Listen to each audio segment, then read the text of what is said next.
From inside the Banner offices along the Inner Harbor, it is the Banner Ravens podcast. Paul Mancano and Jonas Shaffer. One day after the LA Dodgers win the World Series, Jonas, I'm sure we're locked in for all five of those games. Yeah, absolutely. All five. There were five. There were 5 games, Jonas, and it was actually one of the best World Series. Then why didn't it go 7? That's true. I kind of wish it did. I'm the good. Yankees lost, and that's what matters. We are going to be talking about football today. We're going to be discussing some trade deadline names to keep an eye on that the Ravens could be looking to target. And, of course, we will preview the Denver Broncos with Cody Alexander, a defensive guru, talk about what has gone wrong with this Ravens defense so far this season. But first, the Banner Ravens podcast is brought to you by Toyota.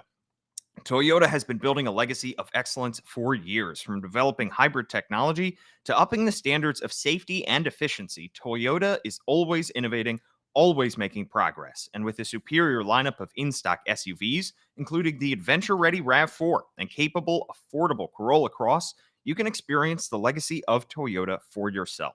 Visit buyatoyota.com, the official website for deals, to find out more. Toyota, let's go places. Happy Halloween, Jonas. I see you have failed to dress up. I'm a proud Toyota owner. That's what you're dressing up as? Yep. Can you show us the keys? Wow. For everybody watching on Facebook and Twitter, you're seeing Jonas dangling keys in front of us. Yep. Before we dive into the Ravens today, Jonas, I just want to talk about Joe Flacco because the man won't die. I almost picked immortal for my word of the day. Imagine 5-6 years ago saying that Joe Flacco is immortal.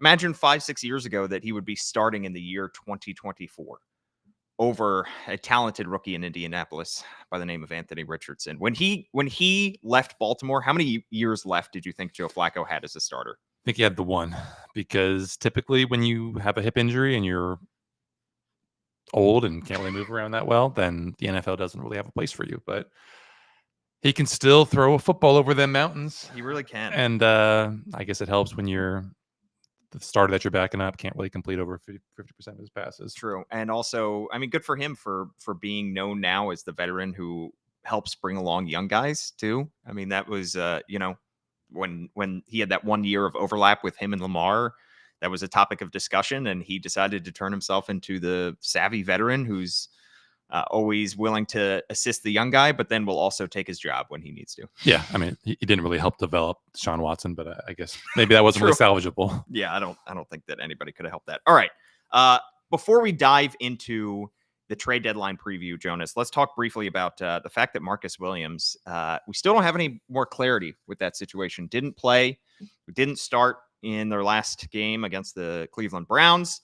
Guy they signed to a 5-year, $70 million contract. John Harbaugh would not elaborate after that game and would not elaborate this week. Called it a personnel decision, said the Ravens were, quote, kind of working on some things there. And then this week said it kind of belongs in-house. It's between us. Do you think he's going to play Sunday, Jonas, for the Ravens, Marcus Williams? I do think he's going to play. John Harbaugh was asked about him yesterday. He said that he thought he had a heck of a practice on Wednesday. He said he thought he looked good. He said he's one of the top safeties in the league, in my opinion. Then why didn't he start him against the Browns? You also he's one of the top safeties in the league. You also had Zach Orr, a week before or 2 weeks before the benching, saying that he thought he had a good week of practice. I just don't think that you can look at what Darius Washington, what Eddie Jackson did on Sunday against Cleveland and feel like there's not a potential upgrade there with Marcus Williams, just given the simple fact that he is he's been a good safety. You're saying Marcus Williams is an upgrade over Eddie Jackson and Darius Washington? I would have to think, right? I mean, it's hard to play worse than Eddie Jackson did. And it is kind of, I think, validating for some fans that Marcus Williams hit the bench, only because I think some fans were saying, all right, finally the coaching staff is acknowledging what we're seeing, that Marcus Williams is having a really bad year so far. But then they didn't feel any better. They didn't feel like their fears were assuaged by the terrible performance that Eddie Jackson put up. I mean, that was like the coaching staff saying, you want somebody else? Here's somebody else. And this is why Eddie Jackson hasn't been starting. Yes. I mean, I guess they thought that because it was Cleveland and Jameis Winston and a receiving core that did not have Amari Cooper. They thought that, hey, let's give this a shot. And let's see if, the fact that we have Lamar Jackson in this Ravens offense, and it's going to give us the window that we need Right. to put Marcus Williams on the bench, and we'll still come out of here with a win. And guess what? It didn't work. And then Eddie Jackson gave up a couple touchdowns, and we're now back to a situation where the Ravens again have one of the worst safety rooms in the NFL, which was not what we expected. And I'll throw it back to the conversations we had when the Ravens signed Eddie Jackson, and some people were already listing him among some of the great players on this defense and saying the Ravens have built this remarkable defense with so much talent, and they were able to get Eddie Jackson at the last minute. He was available for a reason. I mean, the guy had a horrible year last year with the Chicago Bears. He was available that late into the offseason, into the preseason, as he was, because he is not the same player that he was when he was making Pro Bowls years ago. So you kind of get what you pay for there. And it also speaks volumes that, Sanusi Kane, Bo Braid, those guys are not on the field, because those guys were, Sanusi Kane, 7th round pick, Bo Braid, undrafted free agent. The Ravens didn't think they had to invest much into that third safety spot. And they're kind of getting what they paid for, because their starter is not playing at a starter level. But they're also not getting what they paid for with Marcus Williams. Yeah, true.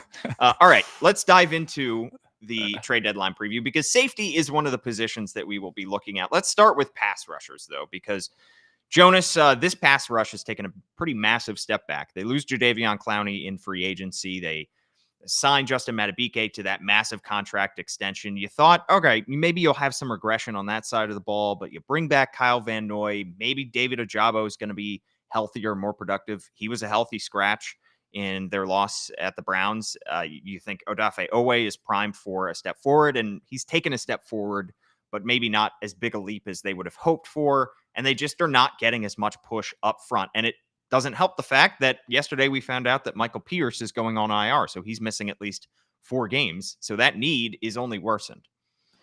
Yeah, and I think this could be a game against Denver where, I don't think they're going to get a deal done in the next 3 days. And even if they did bring in a pass rusher before then, it's not like you could realistically expect them to be a super, super splashy impact, acquisition. But this is a really, really good Denver offensive line. It's not a great quarterback in Bo Nix. It's not a great wide receiver group there with just pretty much Cortland Sutton and a bunch of Jags, to be honest, not Jaguars, but just another guys. But, Bo Nix has had an incredibly long average time to throw over the past 4 weeks or something. And if what we saw Sunday against Cleveland, where Jameis Winston just had perfect pockets, it seemed like every single time he dropped back, carries over into this Sunday. And it's just every single time Bo Nix has every opportunity to go through his reads, then it's going to be a very, very unhappy Ravens crowd. And I think they're going to voice their displeasure. And if Denver can stay in this game, because there's just no pass rush to speak of, and Bo Nix has, like I said, just perfect pockets every single time, then I don't know how you can't possibly be forced into that trade deadline with the urgency of a front office that says we have to go and get someone. Yeah. Because this is for all the injuries, along the interior now with Pierce and Brent Urban dealing with a concussion. Neither of those guys are the type of guys that you would throw out there on 3rd and long. You still have Travis Jones, who's obviously dealing with a little bit of an ankle injury, but Nnamdi Madubuike is healthy, Odafe Owe healthy, Yannick Ngakoue healthy, Kyle Van Noy healthy. And if those guys can't get the job done, if they just look completely impotent and feckless against a really, like I said, impressive Broncos pass rush or Broncos pass protection unit, then you need to go and get someone. Absolutely. And they didn't invest a whole lot of assets in acquiring Deontay Johnson on Tuesday. That's essentially a day 3 pick swap. So they kept the powder dry if they want to go out and acquire a top pass rusher. And that's probably what it'll take if you want to get an impact guy. We're talking about a day 1, day 2 pick, perhaps in next year's draft. There are going to be a lot of guys that are going to be off the market, guys that I'm sure fans are dreaming about that are not going to be available. I think of in Jacksonville, Josh Hines Allen just signed a 5-year extension. I can't imagine he would be tradable. Brian Burns, who was just traded this past offseason to the Giants. Max Crosby, I mentioned him on last show. Jonas, you quickly shot that down. Jeffrey Simmons, a guy we talked about at last trade deadline from the Tennessee Titans, also probably, I think we could say, close to untouchable. Then there are a couple guys that would probably be pricey. I threw Hassan Reddick in here because flashback 2-3 weeks, he would definitely be on this list. That the percentage chance that he's traded has probably gone down because he is now in the Jets building. He's now on the field for the Jets, recorded his first sack for the Jets in his first game. Basically, the Woody Johnson, the Jets owner, decided, let bygones be bygones. We're going to pay you all the money that we would have been withholding from you from fines just to get you back in the building. And I think they just essentially made it so that he gets more money this year, but didn't really sign an extension, I don't believe, beyond this season. He is still a great pass rusher and more of a designated pass rusher. He's never been great against the run, but for 4 straight seasons with Arizona, with Carolina, with Philadelphia, he had 13 or more sacks 4 years in a row. That is hard production to find anywhere in the free agency or the trade market. He's 30 years old. And if you're really only getting him for 1 season, I mean, if so long as he's in your building and he's happy with where he's at and he's on the field, that would be somebody that maybe the Jets, I know they just paid all that money to get him back in the building, but then they lost their last game. Maybe they were already throwing in the towel and they said, let's get what we can get for this guy. I don't know the exact financials, but I just don't think it's all that likely. I just don't think. I think all that Isaiah likely. I think Zadarius Smith is probably a more he's your guy, interesting candidate. Well, from the Browns, just gave Roger Rosengarten hell for 60 minutes on Sunday. Obviously it's not a huge cap hit if the Ravens were to take that on. He's very, very low base salary for this year, pretty manageable for next year. Like a lot of these guys in Cleveland, just these contracts are voided to hell to make it to make the cap math work because of the Deshaun Watson deal. But would Cleveland have an interest in trading in the division? Yeah, I don't know. I think Jeremy Fowler of ESPN reporting that the Browns are looking for a high day 3 pick, so probably a 4th rounder. If you're kind of reading between the lines there, obviously that's not a day 1 pick, not a day 2 pick, but he is up there in age. You do worry about some of the injury history there, but I think he does bring something the Ravens don't have, which is just that power rusher who can make things pretty interesting. A guy who can collapse the pocket. That's not really Kyle Van Noy style, not really Dafe Owe style. So we'll see.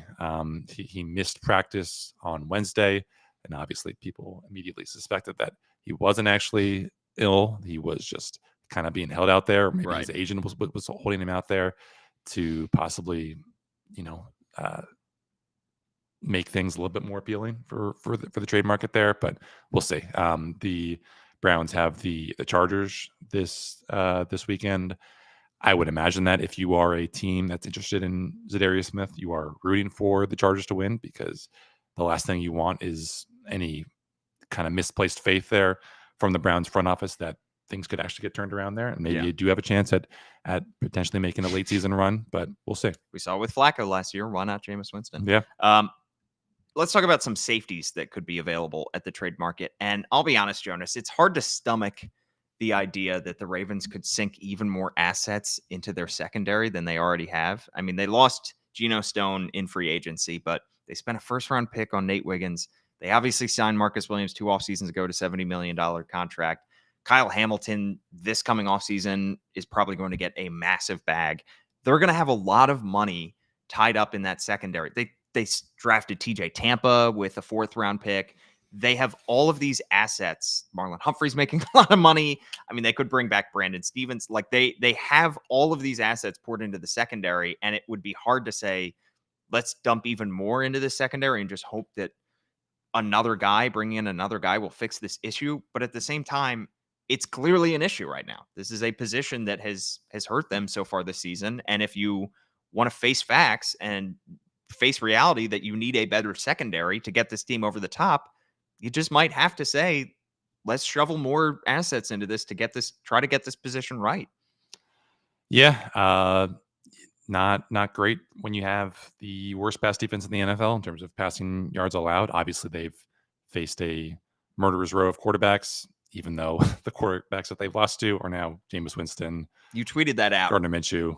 At Jonas_Shaffer, and it did numbers. Yeah, well, Mahomes, obviously, but no, MVP candidate Patrick Mahomes, but another interception on Sunday. Deshaun Watson, they lost to last year. Yeah. It's not great. So I think obviously, if I were Eric DeCosta, I would probably be looking more so at the safety market than the cornerback market. I think you can definitely get by if it's Marlon Humphrey. I think Brandon Stevens is not as bad as the first half of the season has made him look. I think he's had some bad games, yes, but I think he's also had some bad luck. I think Nate Wiggins is obviously going to get things, I think he's going to be a lot better in week 18 than he's going to be in week 1. That's just how it goes for rookies. And I think also we forgot to mention probably the most intriguing candidate in the trade market, Jadeveon Clowney, possibly coming back to Baltimore. We mentioned him a few days ago, but I think it bears mentioning. He only has, I think, just the 1 sack this year, but he's been a really productive pass rusher on and down rate. Just hasn't gotten home because that Panthers team is just a total disaster. But spinning it forward to safety, you got maybe Andre Sisco. Go Syracuse. Where did he go to school? There you go. Another team in Jacksonville that is probably looking for a rebuild. He's got some nice range there.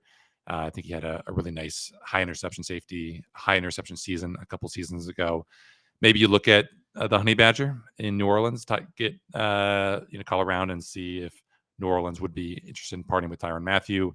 That could be a potential guy. Obviously, at age 32, not really any hope there for him being a long-term answer there. But again, could he be, like a kind of Marcus Peters level addition where you bring him in, it changes things around, changes the infrastructure. And I think he's always been a great locker room guy. He's always been a great culture guy. Could he be a potential answer there? Yeah, 32 years old, you mentioned, a 3-time All-Pro. The pretty small cap hit, it looks like, according to Spot Track this year, $5.6 million and then $11 million next year. And has not been awesome so far this year for New Orleans, but was great for the last 2 seasons for them and continues to look ageless. But you do worry about a guy who is going to be 33 at some point soon. And then, Andre Sisco on the other side of the spectrum, really young guy, 24 years old, 2021 third-round pick, and said after one of those London games that there was a lot of quit in the Jaguars. Yep. So maybe they were looking to get him out of the locker room, and had 2 pretty good years before this one, and he's having a bad season, but everybody on that Jaguars team is. So 2 guys on the opposite ends of the age spectrum there that you could bring in at safety. All right, Jonas, let's get into our word of the day here. Let's talk about this defense, this Ravens defense that has brought us so much trouble, so many long conversations on this podcast. You wrote about on the Baltimore.and, where you can subscribe $1 for 6 months, about the fact that the Ravens defense is still disguising as much this year as they did last year under Mike Macdonald. And that's my word of the day, is disguise. Definition: to change the appearance or guise of so as to conceal identity or mislead as by means of deceptive garb. Origin 1275 to 1325, Middle English. Again, Middle English from the Old French. First off, it's Halloween, so disguise fits. But also, the conversation about disguising coverages. Why do you think the Ravens defense has had as many struggles as they have this year while they are still disguising as many coverages? Is it a matter of their own players are getting confused by the kind of coverage, or these disguises are just not that effective and opposing quarterbacks can suss it out pretty quickly? Yeah, I think it's door number 2. I just think that, what made the Ravens defense really effective last year was obviously you didn't really know where that, 4th or 5th or 6th pass rusher was coming from. And even if you might not have that same trepidation if you're a quarterback this year, you don't really have to worry too much about that slot blitz. Or if you do, then, you have the film from last year and it's a lot easier to plan. And, to your point, the disguise rates and for people who might not know what a disguise coverage is, typically it's, you're going from a 1 high look to a 2 high, or maybe you're going from, 2 high to a cover 0 or whatever. It's just what exactly is the pre-snap picture going to match what you see post-snap. And typically what the Ravens did last year was they changed the picture, and it was really, really effective. Yeah. They're still doing that. It's almost identical, honestly, when you look at some of the pre-snap to post-snap rates. What they're doing, they're still bringing these simulated pressures where you're kind of bringing guys up to the line of scrimmage. You don't know who's staying. You don't know who's coming, yada, yada. But for whatever reason, it's just not working. And obviously the pass rush has been a big, big issue. Just 3rd and longs, they're just not getting home. 2nd and longs also. We know that the run defense has been really good. You wonder, losing Mike Pierce, is that still going to be the same thing? Because the last thing that this Ravens defense needs is the requirement or the urgency to bring even more guys into the box and leave that pass defense even more disadvantaged with having to devote more resources to the front end as opposed to the back end.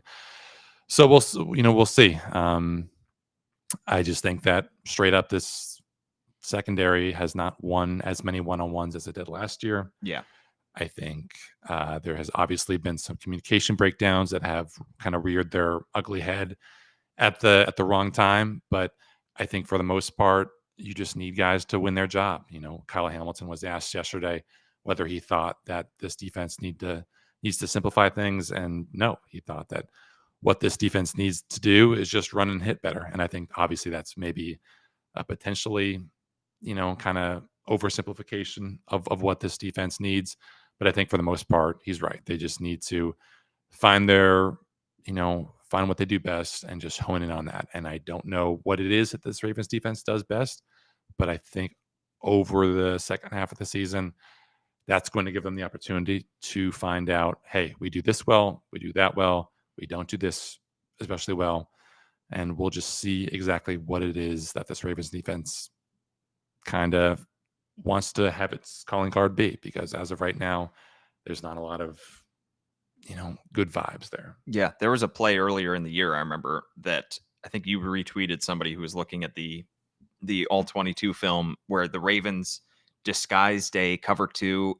Was it cover 2 as a cover 2? They essentially had one of the safeties just essentially swap out with somebody else. I mean, they're doing a lot. It's just not very effective. And it's the conversation that we had about drops, where it was dropped picks. Yeah. Dropped passes. Most of the interception. 8 dropped interceptions this year. That's crazy. These guys, there is the joke that you are a cornerback because you can't catch, and that's why you're not a wide receiver. But these guys do know how to catch. I mean, there's only so much work you can do on the jugs machines. There's only so much work you can do on trying to catch a football. These guys have been catching footballs their entire lives. It's just a matter of getting your hands on the ball in the right spot. I don't think it's anything that we're unearthing here, that there's this kind of pandemic that's sweeping the locker room where these guys are putting butter on their fingers, and there's no secret sauce here. Pandemic? Yes, a pandemic of butter.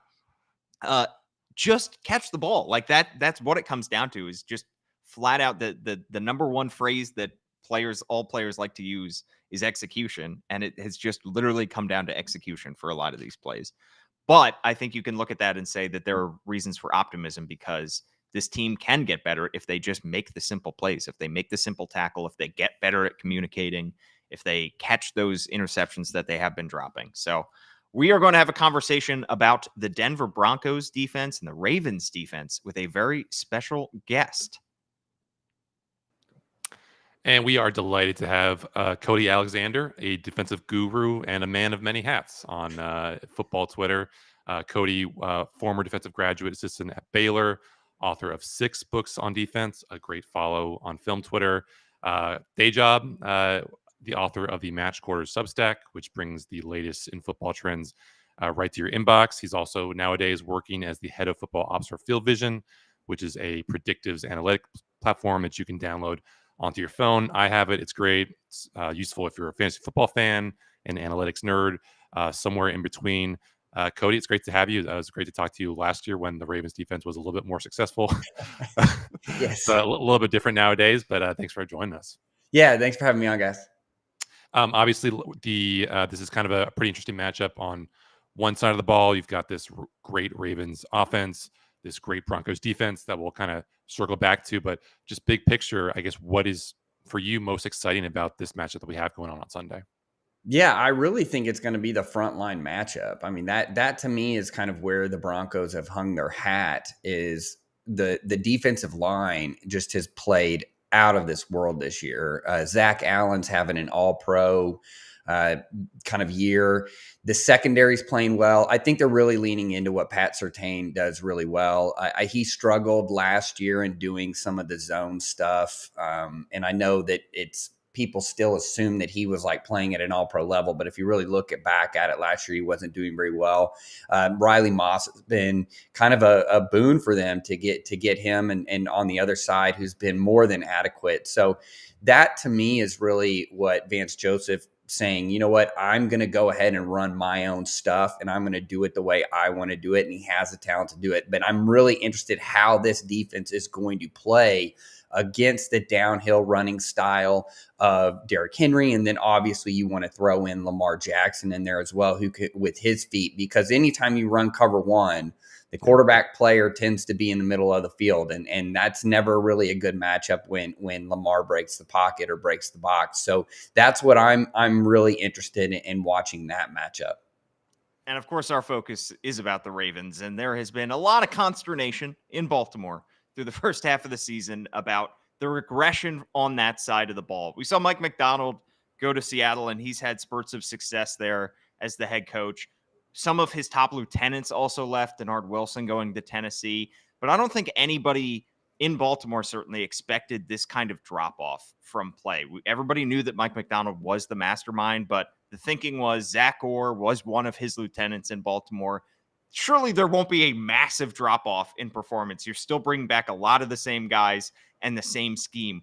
What do you attribute, if there is one or two factors, what do you attribute this defensive drop-off from the Ravens to? Well, I do think that there was also some talent. I mean, you lose intellectual talent anytime you lose every single position coach. I mean, you essentially lost literally every single position coach, including the guy that's actually calling it.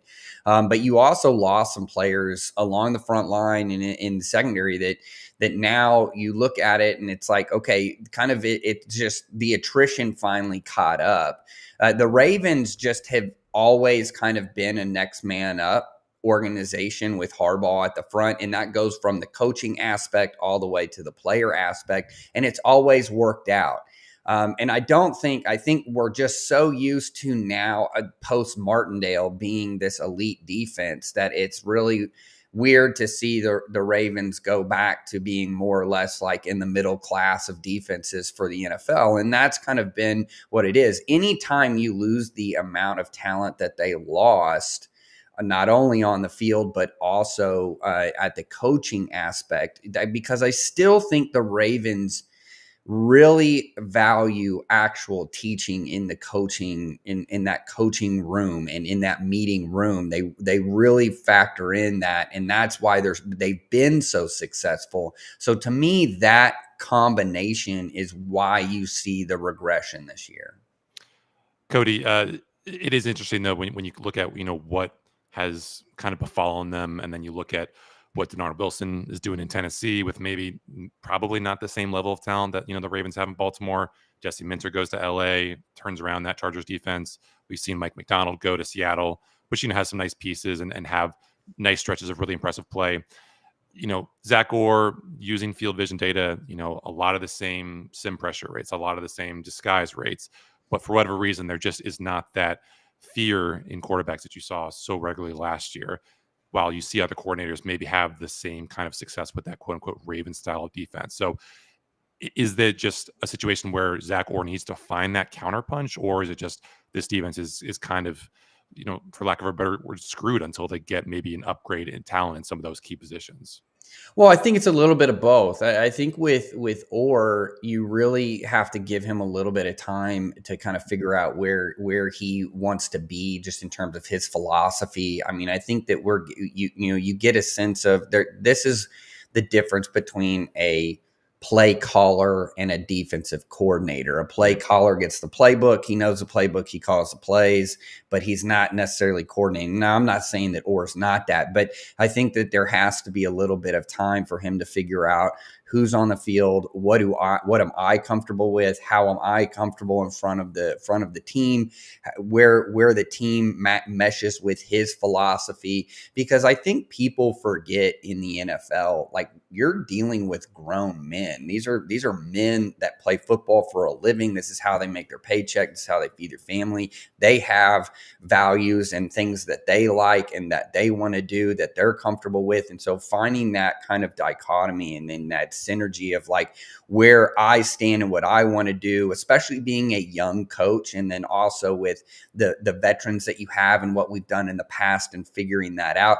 The Ravens have proven over time and again, that this is not only a defensive, kind of culture that they have there, but it's also a coaching factory. I mean, they've pumped out, and the way that organization is structured, they actually want to hire and promote internal candidates. So you start as a young guy. It's almost college-esque of Right. You start as a young guy, you move up to kind of larger projects, more intense projects. Then you move up into a management, kind of middle management, where you're managing the projects, and then you get on field as an assistant, then position coach, and then eventually you go to coordinator, or you move out. So I do think it's just a little bit of both. They probably are missing a corner. I think that we all kind of know that Humphrey's moving inside to the nickel kind of relieves some things, but you're also missing a safety piece, because now Kyle Hamilton can't always play down in that nickel spot. So there's some different things. And then along the front line, you did lose some edge rushers, and you also lost a linebacker. Yeah, that leads into my next question, because they lost guys at every level of that defense. Starting up front, losing Jadeveon Clowney, there's a case to be made that their pass rush has taken the biggest step back of any position group.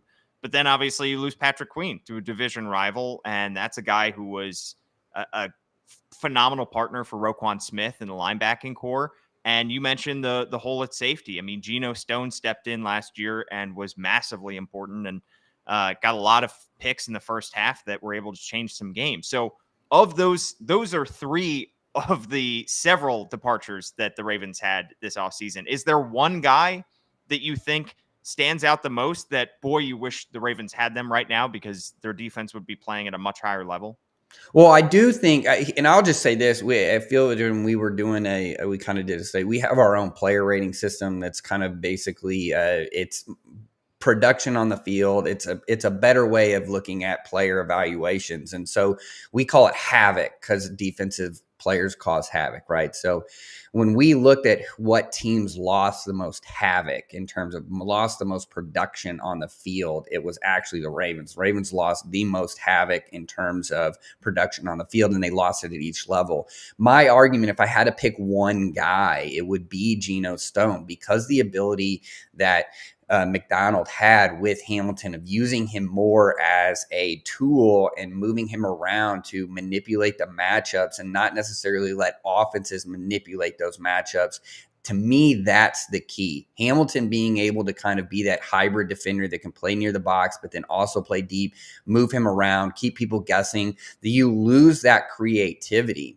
And then on top of that, you lose your secondary coach, you lose your coordinator, and you lose some of those other pieces that were able to kind of put that together. So to me, it would probably be Stone if I had to pick one, just because you lose that kind of the back end creativity. Cody, it was interesting to look at those havoc ratings last night, because I think as of recording, there are 3 Ravens in the bottom 10 of the safety rankings. So not a lot of consistency there, and the fall off there has been pretty noticeable. Spinning the focus to Sunday and to Denver, this Broncos team, you mentioned they like to live in that cover one world. First in the NFL in blitz rate. I think they're second in pressure rate. Great secondary, impressive run defense. Do you expect them to deviate from that kind of strategy because it is Lamar Jackson, because he is so successful against the blitz this year, or maybe what Cleveland was able to do and getting into the Ravens' face on Sunday and maybe throwing off that offense just enough. Is that going to maybe embolden them to kind of keep up that aggressive philosophy coming into Baltimore on Sunday? Yeah, I really think they will take the Browns' blueprint of maybe running a little bit more cover 3 instead of cover 1, just so we can get eyes on the quarterback. I think that's going to be the case. The big difference is that they're an odd front team. The Denver's an odd front team, meaning that there's going to be 5 down linemen most of the time, whereas Cleveland really was trying to do it with 4, and then using their linebackers kind of as that 5th rusher to kind of create some problems and use some critical cutoff points to kind of eliminate some of the runs. So to me, I don't see Vance Joseph has kind of proven this year that he's running it back to like what he did when he was with Arizona. Obviously, Arizona had a little bit of talent, but as we know, has not had the kind of the elite defensive talent that we're seeing with the Broncos in terms of like Zach Allen, Pat Surtain being able to really play at a high level. So I don't see him deviating. The only thing that I could see is just a little bit more zone, just so that you're not turning your back when Lamar Jackson has the potential to run. Cody, you mentioned havoc, you mentioned field vision, but what are you excited about breaking down in terms of Sunday's game between the Ravens and the Broncos? Yeah, the run fits to me are going to be really critical. This is going to be a fun matchup because the defensive line has played so well for the Broncos and is really the engine for this. It's always kind of the chicken or the egg argument of coverage or pass rush. And to me, it is, as a DB guy, it is the pass rush. Because if I know I only have to guard receivers for, 2 seconds or less, that's a lot easier than having to guard somebody for 3-4 seconds, because the error, it can get higher and more devastating the longer that you do it. So to me, that's the matchup, that frontline matchup, going back, watching the run fits, seeing how they fit some of these concepts with Lamar Jackson that the Ravens are using.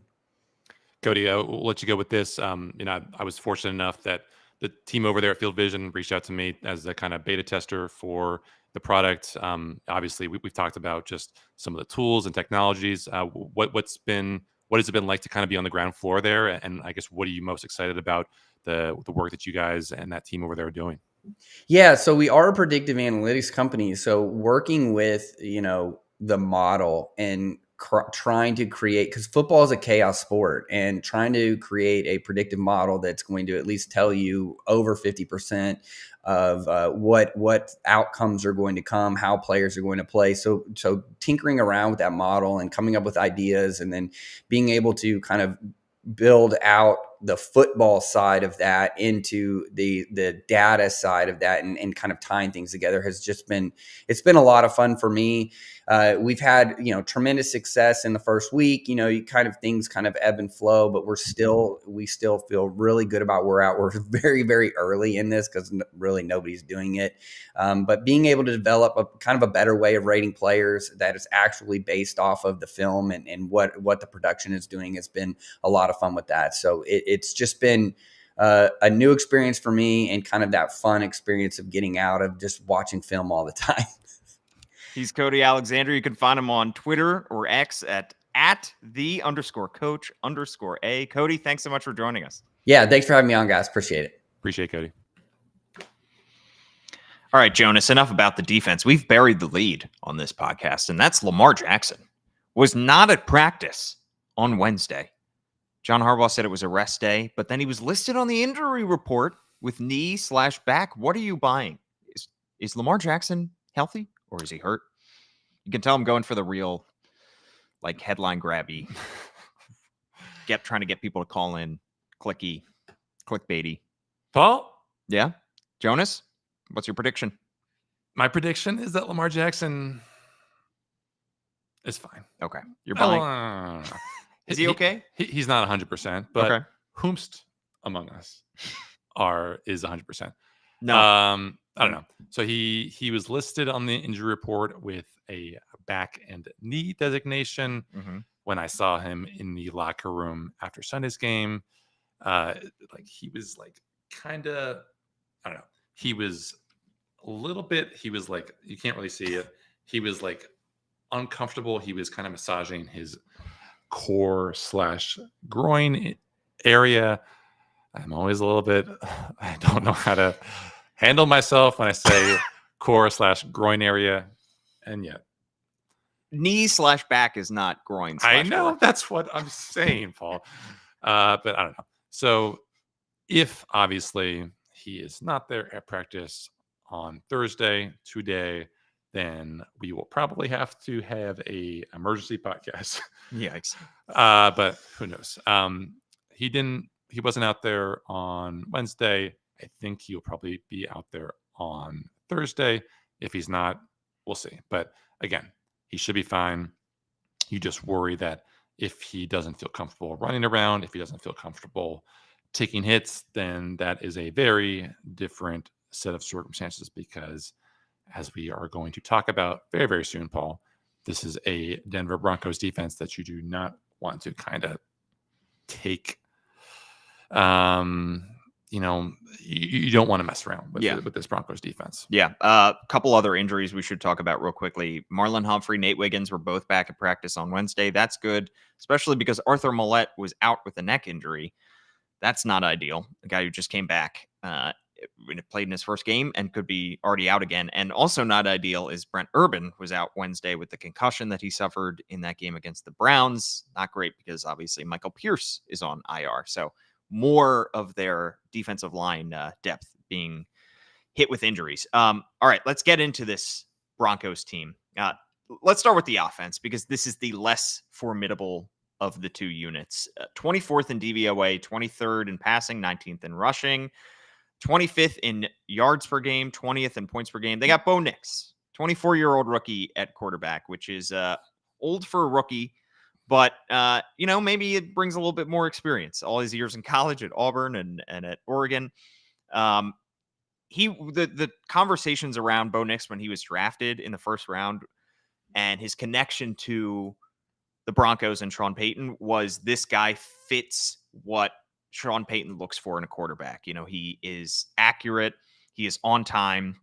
He can do a little bit with his legs, but he's more mobile than he is a dual threat quarterback. Has he lived up to that hype of being an accurate, on-time quarterback in the mold of Drew Brees, Jonas, so far? When you throw as many screen passes as he does, it's kind of hard to be inaccurate. He did a lot of that at Oregon, too. Yeah. 63% completion percentage. But again, you want to force him to not throw screen passes, because when he's throwing basically behind or beyond 10 yards in this Broncos offense, it's kind of a bad idea, because you look at what he's actually throwing to. Courtland Sutton is a fine, competent receiver, nice deep ball threat, but not a whole lot of other options. So if I were the Ravens, I would probably say, hey, Bo Nix, we don't really trust you. You're a rookie. What are you going to do about it? And so far, the answers for Denver have been not all that great. You look at what he did against Carolina on Sunday. It was really impressive, but it's against Carolina Panthers. So we'll see. They're fine on the offensive line, too. Old friend Ben Powers has been doing a solid job on the inside there, but really all 5 spots have been solid, which is not the situation that offensive line was in when Sean Payton took over. So he made a concerted effort to improve the protection in front of Bo Nix, and it helps when he's getting the ball out quickly so that they're not being asked to block for that long. But he doesn't really do that. Yeah. when he's not throwing screen passes. Yeah. So, he leads the NFL right now in the number of deep throws, but he has one of the lowest completion rates in the NFL. His completion percentage on throws at least 10 yards downfield, 39.5%. The league average is about 47%. So we shall see. He is a very mobile quarterback. He has second on the team right now with 259 rushing yards. He actually hit 20 miles per hour on a run in week 1. That's Derrick Henry-esque. Yeah. But you just do not want this guy to get out in the open field. You don't want him to be a scrambler. Yeah. So we'll see. I still think that this Broncos rushing game is probably better than maybe give it credit for. None of the running backs are like stars, but Javonte Williams is a okay running back. Jaleel McLaughlin, McLaughlin Yeah. is a okay running back. They are right now 10th in rushing success rate. They are 6th since week 2. So we'll see. I still think you don't want this Broncos rushing attack to run you over. It is a very nice offensive line, like you said, Paul. They are, I think, top 10 in both, pass block win rate and run block win rate. But you don't really spend a whole lot of time thinking about like what this rushing attack is going to do for you. Right. Well, and that's the one area of the Ravens defense that has been solid all season, has been the run defense. All right. On the other side of the ball, the Broncos defense is pretty formidable. 5th in DVOA, 5th against the pass, 9th against the rush. They are 1st in yards per play allowed, 4.4. 1st in ESPN's pass rush win rate. We haven't had to talk about the Ravens offensive line in a while, especially the struggles that they had early in the season, particularly the first 2 weeks of the season, the first 2 losses against the Chiefs and the Raiders. They seem to have cleaned up a lot of their issues. Daniel Falele, they've mitigated his problems. They've been able to get Roger Rosengarten to come along pretty quickly and be solid at right tackle. Do you have your concerns, though, that we could see some regression in this game and it could be potentially the Ravens' downfall? Yeah, because we saw some regression on Sunday. We did. Right? I mean, like Zadarius Smith was great. Myles Garrett was great. The interior of that Ravens offensive line was not really anything to write home about. So, yeah, I mean, like, to be honest, if this Broncos pass rush has, if it keeps on doing what it's been doing throughout this Denver season, then the Ravens are going to be in trouble. You know what I mean? I mean, like, not just 1st in pass rush win rate, but they are 10th in run stop win rate. Zach Allen has been a really, really good guy, just like Cody Alexander was talking about. DJ Jones is a really good run defender. Jonathan Cooper is a very nice piece. You think of like John Franklin Myers. He was really good for the Jets. He's been really good for the Broncos. So we'll see. And we haven't even talked about the kind of pieces who are in the secondary. Yeah. Patrick Surtain, obviously, still one of the best, maybe the best cornerback in the NFL. 3 interceptions in 7 games so far. They've got quarterback Riley Moss. They've got Jaquan McMillan. Brandon Jones has been their PFF's 6th highest graded safety so far. So they've got some guys who can make life difficult for Rashad Bateman and for Zay Flowers and potentially Deontay Johnson. We'll see how much we see of him in this game. Right. I think it comes down to this blitz rate. Like, we know that the Broncos are going to want to send 4 guys, 5 guys, 6 guys, like second. They are 2nd in the NFL right now in pressure rate. They are 1st in blitz rate. So can the Ravens kind of do their job on 1st, 2nd, 3rd down? Yeah, we shall see. Shall see. All right, Jonas, score prediction for this game? I am going with the Ravens 24, Broncos 14.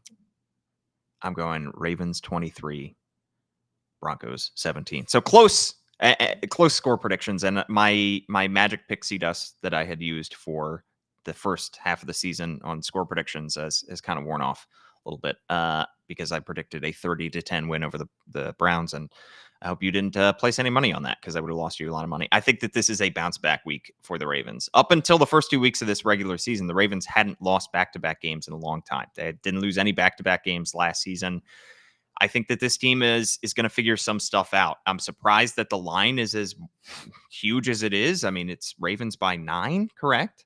So clearly Vegas has a lot of faith in these Ravens, but we'll see. And let us know what you think of Sunday's game at Jonas_Shaffer is his Twitter handle. I'm at Paul Mancano and at All Banner Sports. Please like, rate, review, subscribe, all that good stuff. Give us a 5-star review and I'll read it out here on the Banner Ravens podcast. Thanks so much for tuning in.